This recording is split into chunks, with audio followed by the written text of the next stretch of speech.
ఓపికతో యెహోవా అనుగ్రహించే రక్షణ కొరకు మనం ఓపికతో కనిపెట్టుకోవడం, అది మనకు, మన కుటుంబాలకు, బిడ్డలకు క్షేమం. ఎన్నో ఆపదల నుండి, శ్రమల నుండి, సాతాను నుండి, వచ్చే విపత్తుల నుండి, వచ్చే ప్రమాదాల నుండి, కలగబోయే అనేక రకాలైన ఉపద్రవాల నుండి మనల్ని తప్పించి మనల్ని రక్షించే దేవుడు మన దేవుడు. కనుకనే అక్కడ ఏమంటే రక్షణ కొరకు ఓపికతో కనిపెట్టుకోవాలి. రక్షణ దేవుని స్వాధీనంలో ఉంది కనుక ఆ రక్షణ మనం పొందాలి అంటే రక్షకుడైన యేసును మన గృహంలోకి చేర్చుకోవాలి. జక్కయ్య ప్రభువుని చేర్చుకున్నాడు. ప్రభువా నన్ను ఇంటికి వస్తానయ్యా అన్నాడు. రా ప్రభు అని ఇంటికి తీసుకెళ్ళాడు. ఇంటికి తీసుకెళ్ళి ఇంటి ముందు నిలబడ్డాడు. ఒప్పుకుంటున్నాడు, అయ్యా నేను ఎవరి యొద్ద అన్యాయంగా తీసుకున్నాను, 1కి 4 అంతలు ఇచ్చేస్తా, నా ఆస్తిలో సగం పేదలకు ఇస్తా. ఇప్పుడు తాను అనుకుంది ఏమిటంటే, ఇప్పుడు నాకు ఏది లేకపోయినా పర్వాలా, ప్రభు ఉంటే నాకు చాలు, ఆయన రక్షణ ఉంటే నాకు చాలు, ఆయన కృప ఉంటే నాకు చాలు అని ఆ కృప కొరకు ఎదురు చూశాడు. కాబట్టే ప్రభు అన్నారు, కాబట్టి ఈ ఇంటికి ఏమొచ్చింది, ఇతడు అబ్రహాము కుమారుడు, నేడు ఈ ఇంటికి రక్షణ వచ్చింది.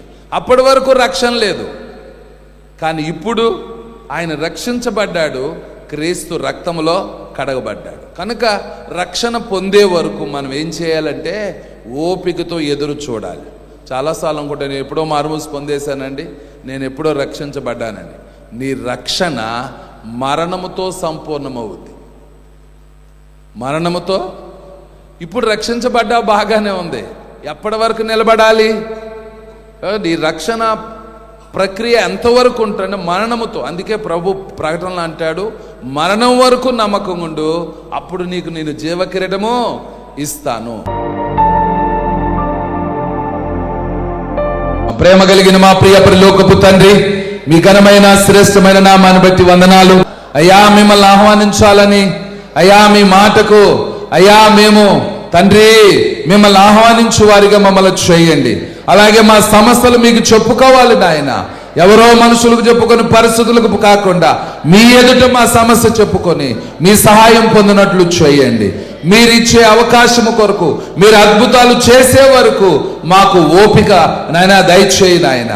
మీరు చేసే వరకు మాకు ఆ ఓర్పు కావాలి, ఆ ఓపిక కావాలి. రక్షణ కోర్చైన ఓర్పు కావాలి అయ్యా. మేము ఫలాలు ఫలించడానికి ఓపిక కావాలి. రక్షణ ఫలాలు, నీతి ఫలాలు, వెలుగు ఫలాలు ఫలించే ఫలభరితమైన వాటి కొరకు మమ్మల్ని సిద్ధపరచు నాయన. కనబడని వాటి కొరకు ఫలించడానికి ఓపిక కావాలి అయ్యా. ప్రవక్తల శ్రమల అనుభవాల్లో మేము దృష్టించాలి. ఆ ఓపిక మాకు దయచేయి అయ్యా, కృప దయచేయి. రాకడ వరకు మమ్మల్ని ఓపిక దయచేయి. మీ చిత్తము కొరకు మమ్మల్ని సిద్ధపరచండి. ఈరోజు నాతో మాట్లాడావు ప్రభువా అని ఎవరైతే ప్రభువా హృదయపూర్వకంగా అలాంటి ఓర్పు కొరకు ప్రార్థిస్తున్నారో సహాయము చేయండి, దీవించండి, మేలు చేసి మహిమ పొందమని సమస్త ఘనత మహిమ మీకే ఆరోపిస్తూ యేసు నామమున అడుగుచున్నాము తండ్రి, ఆమేన్.